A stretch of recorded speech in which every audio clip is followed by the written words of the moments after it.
The first service that will need or you just have to know a little bit about to develop a complete understanding of different services in AWS, and you will also need the service while working with the SageMaker in the next few sections. So that is S3. This is Amazon S3 or simple storage service. This provides an object-based storage which is built for storing and recovering any amount of information or data from anywhere over the internet. It provides this storage through web services interface. While designed for developers for easier web scale computing, it provides 99.999% durability and 99.99% availability of objects. It can also store computer files that is up to 5 terabytes in size. So AWS 3 is the fundamental storage service provided by Amazon Web Services. Let's understand some benefits of using AWS S3. Durability. S3 provides 99.99999% durability. The other important thing is low cost. S3 lets you store data in a range of storage classes. These classes are based on the frequency and immediacy you require in accessing your files. Scalability. S3 charges you only for what resources you actually use. There are no hidden fees or overage charges. You can scale your storage resources to easily meet your organization's ever-changing demands. Availability. S3 offers 99.99% availability of all objects. Another important thing is security. S3 offers an impressive range of access management tools and encryption features that provide top-notch security. Flexibility.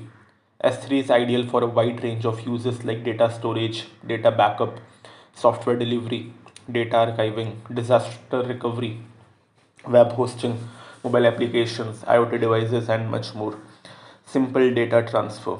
You don't have to be an IT genius to execute data transfers on S3. The service revolves around simplicity and ease of use.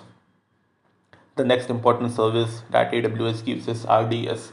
Amazon Relational Database Service is a managed SQL database service provided by Amazon Web Services. AWS RDS supports an array of database engines to store and organize data. It also helps in relational database management tasks like data migration, backup, recovery, and patching.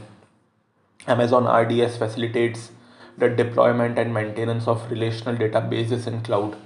Cloud administrators use Amazon RDS to set up, operate, manage, and scale relational instances of cloud databases. Amazon RDS itself is not a database, it is a service used to manage relational databases. Let's understand how the RDS works. So databases store large amounts of data that applications draw upon to help them perform various tasks. A relational database uses tables to store data and is called relational because it organizes the data points with defined relationships. Administrators control Amazon RDS with AWS Management Console, Amazon RDS API calls, or AWS command line interface. They use these interfaces to deploy database instances to which users can apply specific settings. Now, Amazon provides several instance types with different resources such as CPU, memory, storage options, and networking capability. Each type comes in a variety of sizes to suit the needs of different workloads. RDS users can use AWS Identity and Access Management to define and set permissions to access RDS databases. Next service that we'll study is IAM role or Identity and Access Management in AWS. A role is a set of permissions that grant access to actions and resources in AWS. These permissions are attached to the role and not to an IAM user or a group. An IAM user can use a role in same AWS account or different account. And IAM user is similar to an IAM user role is also an AWS identity with permission policies that determine what the identity can and cannot do in AWS. A role is not uniquely associated with a single person. It can be used by anyone who needs it.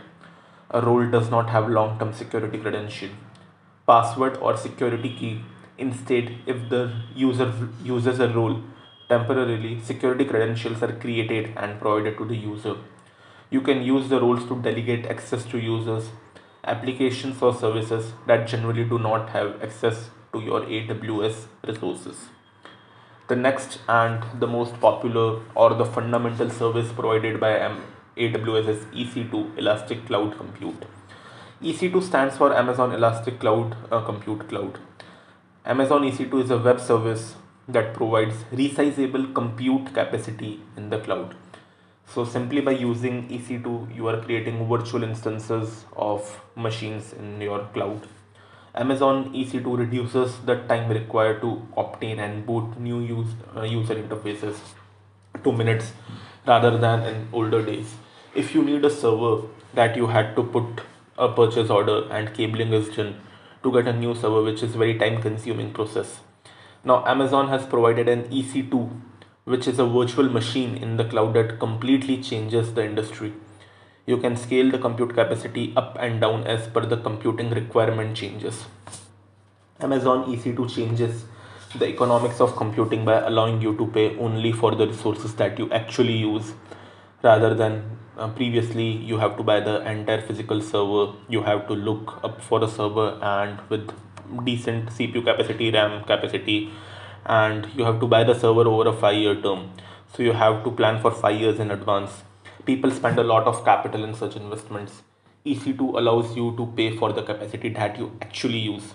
Amazon EC2 provides the developers with the tools to build resilient applications that isolate themselves from some common scenarios. The final service that we're going to study about is the AWS SageMaker. This is the entire machine learning service that we'll study in the next section of the course. So Amazon SageMaker is a cloud machine learning platform, just like your Jupyter Notebook environment, but it's on the cloud, that helps users in building, training, and tuning and deploying the machine learning models in a production ready hosted environment. Let's understand some benefits of using AWS SageMaker. It is highly scalable. You can train your machine learning models quickly and it maintains uptime. Processes keeps on running without any stoppage. And another important thing is it is highly secured. So these were different services on AWS that we will use, and you should have basic understanding before constantly and start before you start working on your AWS SageMaker. So I hope you are clear with the concepts discussed in the video. Thank you for watching. Now let's move to the next one.